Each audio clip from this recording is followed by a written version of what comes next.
Un ancien homme de Ney qui étudiait dans un collège en Californie est porté disparu depuis la fin de l'été dernier. Bryce Laspisa a disparu dans des circonstances étranges l'automne dernier. À ce jour, cela reste toujours un mystère. Voici ma meilleure amie, qui se couche chaque nuit et ne sait pas où se trouve son fils. C'est insupportable. Bienvenue sur Boîte Magique. Aujourd'hui, nous allons plonger dans deux disparitions particulièrement troublantes, deux affaires qui continuent de hanter les esprits et de défier toute logique. D'un côté, il y a Bryce Laspisa, un jeune étudiant dont la voiture a été retrouvée accidentée près d'un lac californien, mais qui, lui, s'est littéralement volatilisé. De l'autre, nous avons Johanna Lopez, une femme dont l'unique trace est une mystérieuse annonce télévisée, diffusée à 2 ans d'intervalle, sans qu'aucune information ne permette de la rattacher à un dossier officiel. Deux histoires qui, malgré des contextes très différents, semblent partager le même point commun, une disparition inexplicable et un vide total en guise de réponse. Prépare-toi à un voyage dans l'incompréhension la plus totale, où chaque élément de l'enquête semble s'évanouir avant de pouvoir résoudre l'énigme.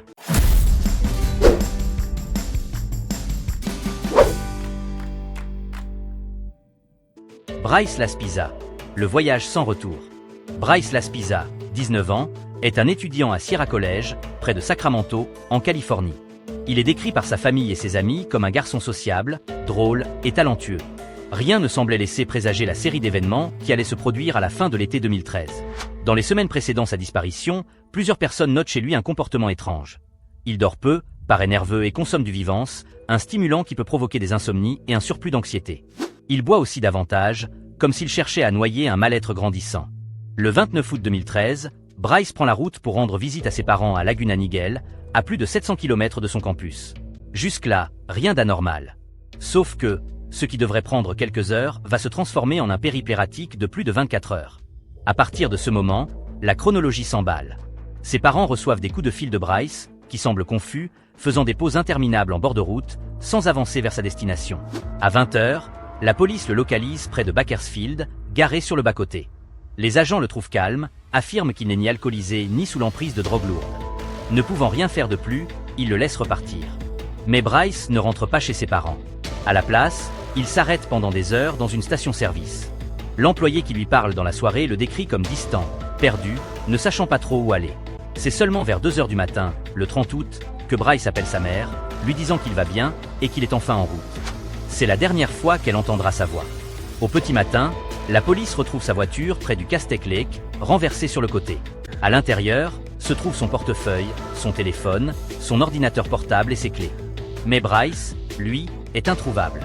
Pas une seule empreinte de pas, pas de vêtements déchirés, aucun indice laissant penser à un accident mortel ou à une fuite organisée. Les recherches débutent immédiatement. Les autorités, aidées de bénévoles et de chiens pisteurs, fouillent les environs. Le lac est sondé, les forêts avoisinantes passées au peigne fin. Rien. L'un des détails les plus troublants, c'est que l'enquête laisse entendre que Bryce aurait peut-être délibérément dirigé sa voiture vers un ravin, comme s'il avait l'intention de se jeter dans le vide. Mais alors, pourquoi ne retrouve-t-on aucun corps? Dans bien des cas de chute, il resterait des traces, des indices, où le malheureux conducteur serait localisé aux abords du véhicule. Ici, c'est le vide total.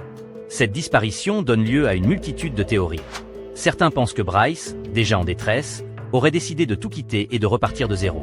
Sauf que laisser son téléphone, ses clés et son portefeuille compliquent sérieusement cette hypothèse. D'autres suggèrent qu'il a peut-être fait une mauvaise rencontre, une personne qui aurait profité de son état de confusion pour le kidnapper. Mais là encore, rien ne prouve cette théorie. Enfin, la possibilité d'un suicide revient souvent, sauf que l'on n'a jamais retrouvé de corps, malgré toutes les opérations de recherche. Résultat, l'enquête piétine et la famille Laspisa demeure dans l'angoisse, espérant chaque jour un signe, une information qui mettrait fin au calvaire. Aujourd'hui, plus de 11 ans plus tard, le mystère Bryce Laspisa est toujours aussi épais. Pas de témoignages crédibles, pas d'observations, aucune transaction financière qui pointerait vers sa survie. Son dossier est devenu l'un des cas de disparition les plus marquants de ces dernières années, un symbole de la détresse d'une famille face à l'inexpliqué. Et l'angoisse la plus terrible pour ses proches, c'est de ne jamais savoir s'il est vivant, quelque part, ou s'il a succombé à un funeste destin ce matin-là. Johanna Lopez. L'annonce télévisée qui n'existe pas. Si l'histoire de Bryce Laspisa soulève des interrogations quant aux raisons d'une disparition soudaine, celle de Johanna Lopez nous plonge dans un univers encore plus surréaliste, où l'existence même de la personne disparue est remise en cause. Le 14 janvier 1989, la chaîne de télévision WMA-TV, à Chicago, décide de clôturer sa programmation nocturne par la diffusion d'un avis de recherche inhabituel.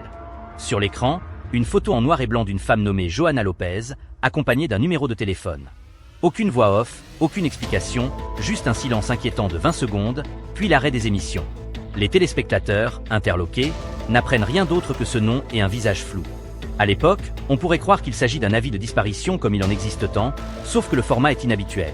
Pas de détails sur l'âge, sur la date de sa disparition, ni sur les circonstances. Et la chaîne ne donne pas plus d'informations.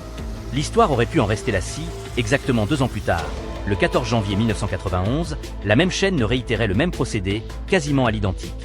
Un autre soir de clôture, un autre visuel en noir et blanc de Johanna Lopez, toujours sans commentaire, toujours ce silence angoissant de 20 secondes avant la fin des programmes. C'est là que l'affaire prend une tournure presque surnaturelle. Des curieux se mettent en tête de vérifier la véracité de cet avis de recherche. Ils fouillent les archives officielles de la police de Chicago, consultent les bases de données des personnes disparues, parcourent la presse locale et nationale. Résultat, nulle trace de Johanna Lopez.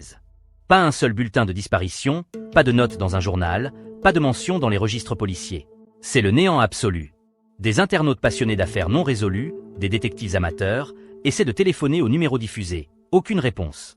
On ne trouve rien non plus dans les listings téléphoniques de l'époque. Comme si tout avait été créé de toutes pièces, ou comme si Johanna n'avait jamais existé. Très vite, des théories commencent à fleurir. Certains pensent qu'il s'agit d'un simple bug ou d'un test diffusé par erreur. La chaîne aurait testé un nouveau système d'avis de recherche, et par mégarde, celui-ci serait passé à l'antenne. Mais alors, pourquoi l'avoir diffusé 2 ans plus tard, le même jour, et pourquoi ne jamais s'en être expliqué publiquement? D'autres parlent d'un complot, d'une affaire criminelle étouffée, d'une corruption à haut niveau, ou même d'un trafic d'êtres humains. Les explications les plus farfelues et les plus sombres circulent, faute de preuves tangibles. Le plus inquiétant, c'est qu'aucun membre de la famille de Johanna ne s'est jamais manifesté, qu'aucun ami, collègue ou voisin n'a signalé sa disparition. On se retrouve face à une disparue qui n'existe dans aucun dossier, sinon dans cette mystérieuse annonce télévisée. Certains enquêteurs amateurs tentent d'améliorer la qualité de l'image, d'y déceler un indice sur ses traits, sur l'arrière-plan. Sans succès. Les contours sont trop flous, la définition trop médiocre. Résultat, impossible de déterminer si Johanna avait une vingtaine d'années, la trentaine, et aucun détail ne laisse deviner son environnement. Il arrive qu'on se demande si Johanna Lopez n'était pas un nom d'emprunt, une fausse identité, ou peut-être la victime d'une affaire si dérangeante qu'elle aurait été effacée des archives.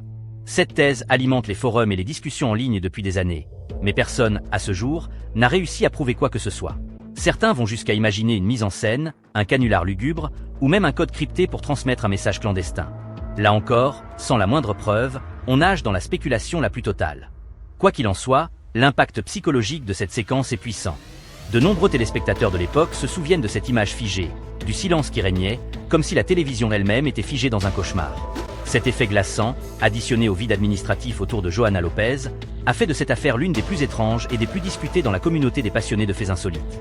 Certains y voient la preuve que, malgré tous nos systèmes de suivi, de fichage, une personne peut glisser entre les mailles du filet au point de ne laisser qu'une empreinte spectrale, une diffusion télévisée qui défie toute explication. 2 disparitions, 2 contextes radicalement différents, et pourtant le même sentiment de vide. Bryce Laspiza, jeune homme aux projets avortés, dont la voiture accidentée près d'un lac californien sonne comme un dernier indice abandonné dans un décor sans issue. Johanna Lopez, silhouette floue figée dans un silence télévisé, dont on ignore tout, même l'existence dans les archives officielles. Ces 2 histoires nous rappellent à quel point la réalité peut être plus déconcertante que la fiction, nous laissant face à des interrogations qui semblent ne jamais trouver de réponse. Comment un étudiant peut-il disparaître du jour au lendemain, sans laisser la moindre trace, dans un monde où chaque individu est censé être géolocalisé, référencé, relié à un réseau? Comment une femme peut-elle faire l'objet d'un avis de recherche silencieux à la télévision, à 2 ans d'intervalle, sans que quiconque ne trouve la moindre information sur sa vie, sa famille ou son contexte? Ces cas extrêmes soulignent la fragilité de notre certitude de tout contrôler, de tout savoir, et nous rappellent qu'il existe encore des zones d'ombre qui défient la compréhension humaine. Si ces histoires t'ont captivé, ému ou poussé à la réflexion, n'hésite pas à laisser un commentaire, à partager tes hypothèses et à t'abonner à Boîte Magique pour ne rien manquer de nos prochaines explorations de l'inexplicable. Reste scotché, car l'aventure ne fait que commencer. Un grand merci de nous avoir suivis dans ce voyage aux confins du mystère, où la réalité nous surprend parfois plus que n'importe quel scénario de film. Qui sait, peut-être que demain, une nouvelle piste surgira, apportant un élément de réponse, ou au contraire, ajoutant une couche supplémentaire de mystère à ces disparitions qui continuent de hanter les consciences.